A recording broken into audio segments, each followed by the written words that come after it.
Keyboards are like cell phones. We change them every 2 or 3 years or sometimes longer. But unlike cell phones, they aren't as expensive and it is tempting to change them, especially since some premium keyboards sell for around 4,000. When I was younger, I had an obsession with having just wireless keyboards and mice, but that all changed when the unthinkable happened. I have used a Razer Black Widow Chroma version 2 that uses green switches the past 2 years and recently upgraded to a K70 Mark II with blue switches just 4 months ago. If you haven't yet watched our review of the ASUS M3 gaming mouse and P3 mousepad, please check out the link below. Today, we are reviewing the ASUS TUF K3 Keyboard.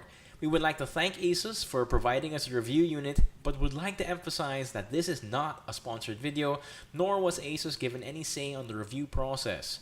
They are watching it for the first time alongside you. We have heavily used the K3 for 2 weeks now, and to save myself the trouble from fixing my cable management, I have had my Corsair K70 and the ASUS K3 plugged in at the same time during the review process to remind myself that the Corsair costs double that of the K3 at a little bit above 8,000, while the ASUS K3 is around only 4,000. First, let's talk about the design of the chosen metal finish and the overall look of the K3. The aluminum chassis is a glossy black finish which is very attractive. This is different from my K70, which has brushed aluminum. That is a fancy way of saying that you can see a paintbrush streak across the metal. While the K3 doesn't have a matte finish, which I usually prefer, I can tell you right now that I am a convert to this kind of glossy look. And even if you aren't into glossy, you probably won't even notice it unless you have an overhead light. A slight shimmer under the light draws attention to the keyboard, and it looks amazing on my desk. If only I could say the same for the heavy branding of the wrist support and the ASUS logo. I am a fan of a more minimalist desk setup, and any branding, especially very large ones, is a major turnoff to myself. However, the magnetized and low-profile wrist rest is genius. It essentially connects itself without any effort whatsoever and has never moved during use. The wrist rest comes with 6 rubber pre-installed pads so that you don't need to worry about it scratching your desk. This is a really nice feature, especially if you like taking the wrist rest off every now and then, and so then you can admire more of just the keyboard.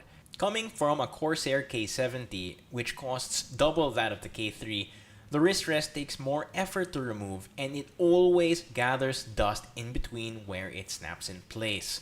So I've just gotten used to leaving it on permanently. The worst part is that the Corsair wrist rest slightly covers the sleek RGB lighting at the bottom of the keys. This isn't true with respect to the ASUS K3, which makes it really nice to look at even when you are looking at your desk from afar. If you have clammy hands, you may find that your hands sweat more while using the flat K3 wrist rest, which doesn't offer much breathing space as opposed to the textured grip of the Corsair K70, which does. A perfect blend of both would have been my preferred choice, but no such thing exists, and I am against all wrist rests which use leatherette because they will pulverize in Philippine weather in a year or two. A USB 2.0 slot exists at the back of the K3, and while this is always good to have, I dislike that manufacturers keep placing it at the back, where you need to lean forward to guess where it is. Corsair also shares this problem, and it is frustrating why several generations down the line we haven't seen more manufacturers move it to the side. This is something that Razer keyboards correctly nailed several generations ago already. It makes plugging stuff in and out effortless. The lack of dedicated media keys is a bit of a downer. I have grown fond of my Corsair's volume scroll wheel and the mute button. Although you can change the volume by pressing Alt plus F10 or Alt plus F11 on every keyboard, that involves more steps, and while I have memorized most of the keys on a keyboard already, I rarely use the F keys, and so I need to look before I can execute. I'm sure I'm not the only person who hasn't memorized these.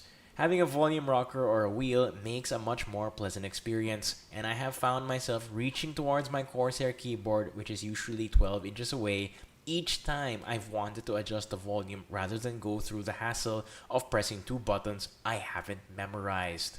The ASUS K3 uses Aura Sync, which is controlled by two software, ASUS Creator and Armory Crate. ASUS Creator is optional, and if you don't want to complicate your lives, don't get it.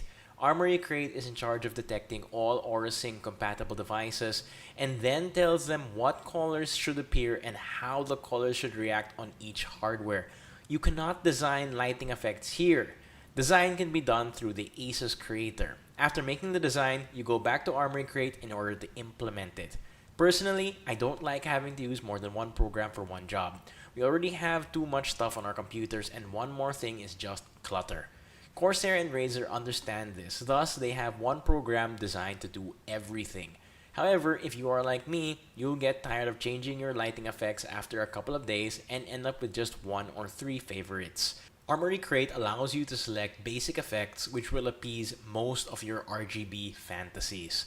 I am happy to say that it detected my K3 and M3 right away and syncing was immediate. In short, if you are RGB crazed and are very particular about your lighting, there is a learning curve and an extra step to the process due to having to use two programs instead of just one. Typing on the ASUS K3 is a pleasure. It comes with the options of red, brown, and blue switches like this review unit. The keys are responsive and wonderfully clicky, and best of all, the blue switches are loud and satisfying.